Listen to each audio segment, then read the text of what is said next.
Hoy, akin naman, ay nagulat na naman kayo. Ito na naman po yung Master Long Mea, siyempre. Ang tanging puhunan, mukha. Ngayon lang po na naman tayo, mag-usap-usap. Napanood yung kulong kay Negi. Title yung kanyang vlog, Sino? Ito naman ang gagawin natin ngayon. Gagantihan natin si Negi. Ito naman, Ano? Ayan, ha? At siyempre, walang iba, din natin papatagalin. Ang nag-iisa. Sino ba? Sino ba? Ang nag-iisa. Walang katulad. Oh, walang katulad. Pagdating sa ganda, pagdating sa mutis, wala na pong tatalo rito. Sapagkat siya po ang nag-imbento salitang karimari-mari. Walang pa kami ng the one and only, Miss Negi! Yes, hello mga kamaster. Salamat naman at napaunlakan mo ko sa iyong vlog. Nung nakaraan. Oo. Dahil tinanong mo ko, sino artista, sino. Ito naman, nais ko itanong siya bagay na bagay sa'yo. Ang title naman nito, Ano?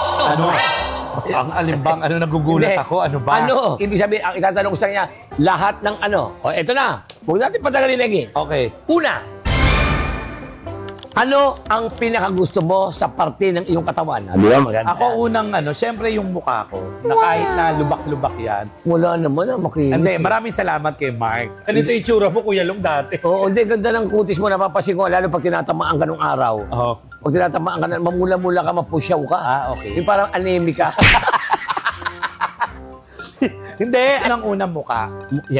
Yes, kasi dahil yan ang pinakakakitaan ko. Tama. Mukha. At saka, alam mo, naniniwala ako na hindi ako pinakapangit sa ABS-CBN.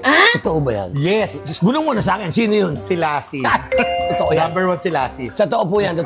Si Lassie, mas malaki pa ang ilong ni Lassie kaysa sa noo.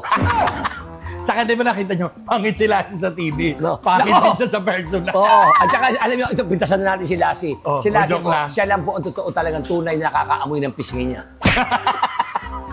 Hindi kasi yung ilong ni Lassie parang parang aircon. Parang aircon. Tsaka split type. Anong tawag doon sa yung batakan ng tali? Nung bata pala si Lassie, kinapitan siya na. Nilagay siya ng parehong PC ng dalawang bata, hinatak. Akala. Hindi, yun ang pinakagusto mo. Ako, siyempre, yung mukha. Ayan, yung mukha. Ito pa, sunod. Ito pa. Ano naman ang ugali ng tao na ayaw mong ma-adapt mo o yung makita mo? Ay, ako, ayaw na ayaw ko sa tao yung yung parang mararamdaman ko na parang ginagamit lang ako. Yung kasi hindi ka ba nagpapagamit? Minsan nagagamit ako. Gusto ko naman yun. Yung huling gumamit sa akin, nagkamotor. Nananabagan ako sa lahat ng gustong gumamit kay Negi. Yung bumili ng motor, single yan. Gamitin mo ulit, may sidecar ka na. Hindi ako. Gusto ko lang yung ayoko ng plastic na tao. Ayoko ng ganyan. At syempre, yung parang ginagamit ka lang. Kasi ako pag nakipagkaibigan, genuine. O di, babalik na rin natin. Ano naman ang pinakagusto mong ugali ng isang tao? Ayan. Ako naman, nararamdaman ko yung kahit simpleng ginagawa lang sa akin. Yung mga kapatid. Oo, good morning. Yung simpleng bagay na, halimbawa yung basta alam kong love niya ako pag naramdaman ko. Kahit ano lang. Kahit na, hindi material na bagay. Oo. Alam ko pag mabuting tao. Konting ala-ala lang okay na sa'yo. Yung simple na.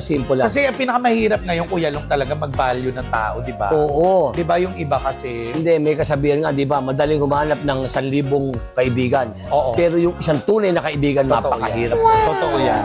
Kaya kita mo, sa lahat ng kaibigan ko, kita mo, ikaw ang lagi kong tinatawag. Kasi nga, alam mo naman, lahat naman ako. Alam mo, Kuya Long, minsan kahit gamitin mo ako, di ba, pwede?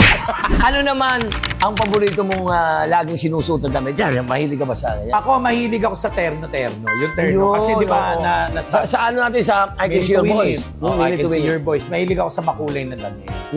Ikaw kasi mahilig ka sa mga puti.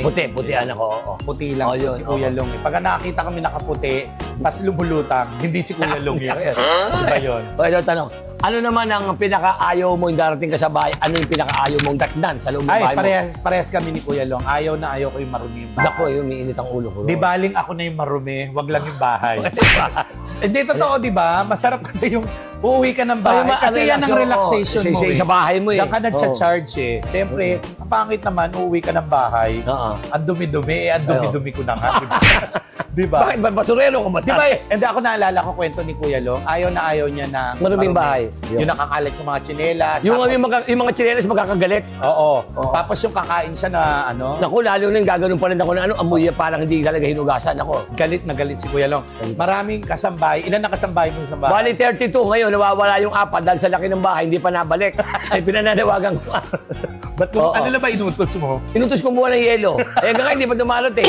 Ay siya nga pala, total, nandito na lahat.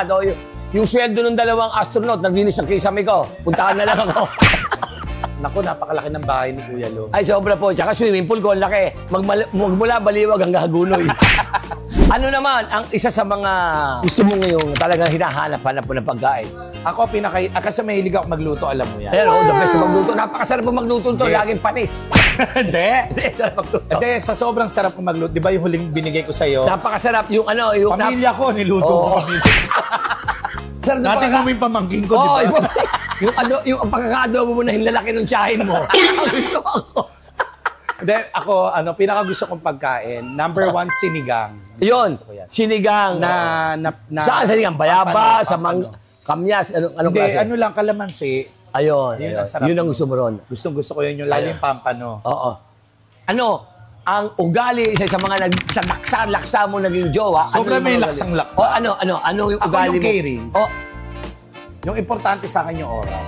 siya, gabi ganun ba siya? Oo, caring. Pero itong huli mo, ganun pa rin kayo? Oo, ngayon. Hanggang ngayon, meron ka ba ngayon? Oo, 3 years na kami, Kuya. Ay, oo. Kasama mo ngayon, ginasabi mong driver. Si Luis. Yung Hindi, driver. iba yun. Ah, iba pa yun? Oo. Iniwanan mo na yung driver mo na kinakambyo mo madalas kahit matik. Kahit matik ko. Ano ngayon ang pinagkakaabalahan ng isang negi matapos ng eleksyon? Ako, after the election, syempre, kinampanya natin si Kuya Luis. Ay, Luis, oh. I love you, Kuya Lu. Hindi man siya, pero Pinaaral. sinamahan natin. Siyempre. Ako, ganun pa din na nasa comedy bar. Ngayon, nagbabalik ako sa vlogging. At soon, babalik po ang Rainbow Rumble. Oy! And of Teka mo, course, kasama naman ako dyan. Kasama si Kuya Long dito. Oh, Rainbow Sa Rumble. Minute to Win It, babalik Meron na, din. malapit na, Minute to Soon Win It. yan, abangan po ninyo yung mga kapamilya. Oh, ito naman, siyempre nakasama ka ni Luis ng ilang araw pag-angampanya. Ako dapat pupunta, medyo nakakasali-sali sila ng... Kasi ang dami mo rin Oo, schedule. nakakasali-sali. Ano naman, ang isa sa pinakain siya ni Luis Manzano, talagang di mo malilimutan. Aber, sa Batangas. Hindi ko makakalimutan na hinain sa akin ni Kuya Luis ay mismong lalaking Batanggen. Uy, joke lang. Joke lang. Joke lang yan, oo. Grabe, nung nakita ko, parang balisong yung... Hindi. Siyempre, hindi ko makakalimutan, of course, yung pagtanggap sa amin ng tao. Di ba? Ay, siyempre, mainit. Hindi, totoo lang naman. Siyempre, talagang ganyan. Ako, ma'am, ilang beses na ako tumakbo ng eleksyon. Pero kahit papaano, hindi ako pinalad. Pero nagtatry pa rin ako. Pero ang isang Luis Manzano, alam ko, Luis, sa puso ko, alam ko manunungkulan ka sa bayan ng Batangas. At syempre, congratulations kay Governor Vilma Santos. Okay. At saka kay Congressman. Congressman Ryan Recto. Yun. Congratulations.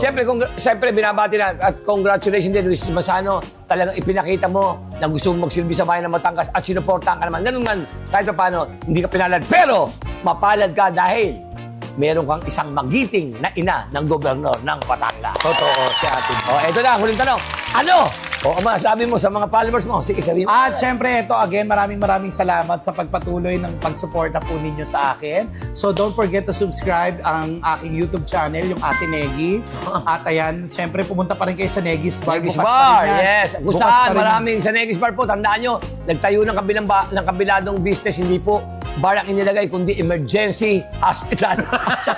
Kasi, pagka nakakainom namin. Awayan na po. Meron po may clinic. Napakabili po ng agwa oksinada dyan sa lugar na yan. Hindi, ayan lang. At syempre, again, maraming salamat, Master Long. Ay, thank you. Na-miss ko to dahil ang tagal namin hindi nagkita. At syempre, papasalamat din tayo. Ginamit natin ang opisina ng ating kaibigan. Sa M-Cars. Jet Manalang ng M-Cars sa matatagpuan dito sa Boss. Maysilo, Malamon City. M-Cars, ayan. So sa mga gustong kumuha ng sasakyan na hindi nyo na kailangan mag-antay pa na matagal. Maraming interview. Diba? Tsaka Maraming hininging requirements. May problema sa bangko, bank approval, di kayo ma-approve. Sa Jed, dito kay parang Jed ko, dito sa Ayan, M-Cars. M-Cars. I'm the best na. Wala nang problema. M-Cars. Pag uwi mo, dala-dala mo na ang dream cars mo. Dito lang yan sa Maysilo, Malabon City. So ibig sabihin pagpunta, Usap konti, may Usap pirmahan konti, pirmahan ng ID lang, konti, ID lang. ID, tapos konti siyempre, kailangan natin ng konting cash. Ayun na, yung pinapangarap mong kotse, Sa'yo. iuwi mo na, Ganon? sa'yo na. Ganun kabilis. Ganun kadali.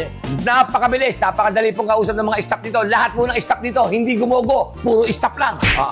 Hindi, iba yun. Ibig sabihin, staff, nandito po ang sisipag po nila sa katunayan po. Oh. Kahit anong oras, laging may tao rito, ho. Correct. Yan po. Minsan nga po, nag-uwian na sila. uwian na sila. Nakakatakot, may tao pa rin dito. At syempre, nako, magkita-kita yung muli. Kasama naman natin, iba naman kasama natin, Reggie. Yun po, maraming salamat sa inyo. Ito yung Master Lomel na sasabi sa inyo. Ano puhunan? Mukha lang. Wow, sabi oh.